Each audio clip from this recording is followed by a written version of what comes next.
Hey coin collectors, it's DC on the Big D, and this is the 1973 United States $quarter coin. It says Liberty at the top, the date at the bottom, 1973.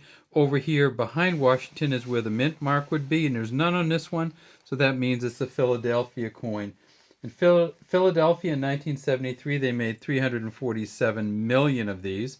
This one over here has a D behind it. It looks kind of like an O, I know, but it's a D for the Denver Mint.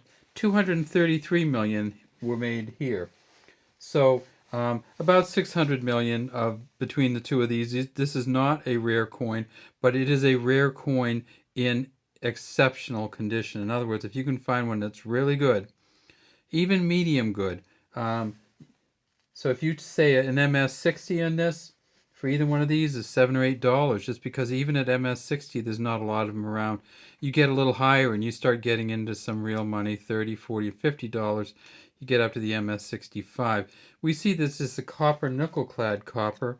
There's 119 reeds that go around the outside of these quarters. On the back it says United States of America, pluribus unum. There's an eagle here holding a sheaf of arrows. And when we want to look at the quality, we look at a lot of things on here. We look at whether there's a little tuft coming off the back of the eagle, which wears off, and I can't see that. How the eagle's beak and eye look, can't see those very good.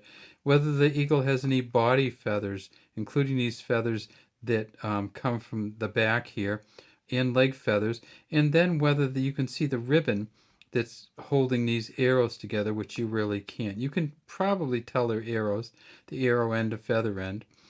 And then down here below, this is, of course, an olive branch. So the eagle is a sign of power and might, the olive branch is a sign of peace, and then at the very bottom it says $quarter. And that D is at a funny angle, isn't it? Look at the spacing here. That's kind of, I think it just got kind of bent and worn, but it looks pretty cool. Let's look at the D on the back of the other one. See how the light changes these a little bit? So if we flip it, so let's turn this light off and I'll show you just with this light. All right. So you see this D is at like a different angle than this D.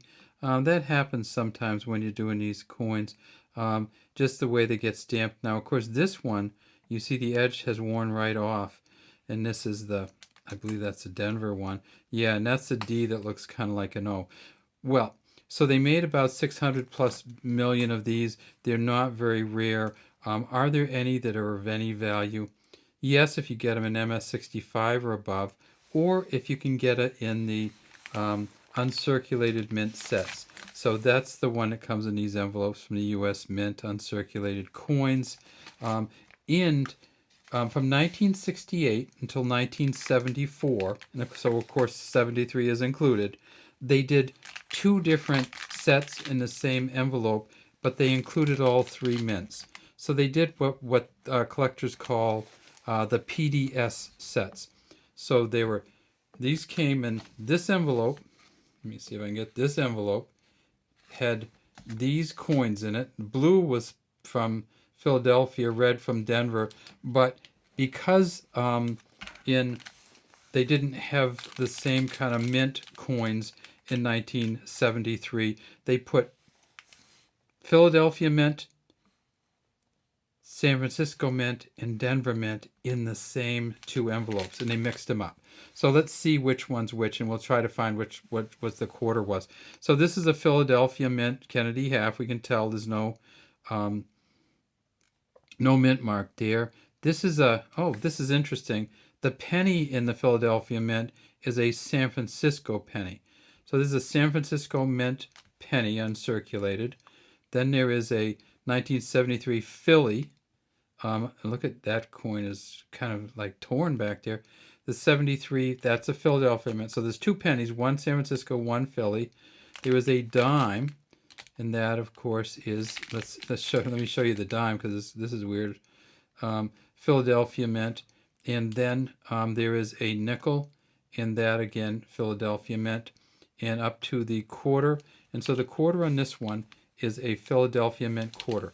So if you get the Philadelphia Mint quarter in the mint set, the mint sets were sold for $6 each. They have a face value of $4, and right now they cost about $12 each. They made 1.8 million of these PDS sets. So we saw that we have an S in the Philadelphia Mint one. Now let's look at the Denver Mint one. And so there's a D on the penny. There's a D on the half. Oh, there's an Ike in here. There's a D on the Ike. So we have two different. This is one with a Philadelphia and a Denver Ike. And so that's not in all the sets. So in 71 and 72, they didn't put Eisenhower dollars in all the sets. This is one of the years with the 2 Eisenhower dollars. What else have we got? There's a Denver Mint quarter. So this Denver Mint quarter in this shape, in this is probably worth $7 to $8. Now, of course, if you pull it out of here and out of the uncirculated mint set, you are going to ruin the uncirculated mint set. So most people leave them in that, even though it's probably worth more to split them up. Most people leave them in. And there's another Denver Mint nickel, a Denver Mint dime, and we've already seen the Denver Mint penny. So the Denver Mint only has D's in it. The Philadelphia Mint, they stuck a S penny in it, and the quarters in these are can be worth $7 to $8 each. But if you do that, take them out, then of course you are breaking up the uncirculated set, and that takes away from its $12 value.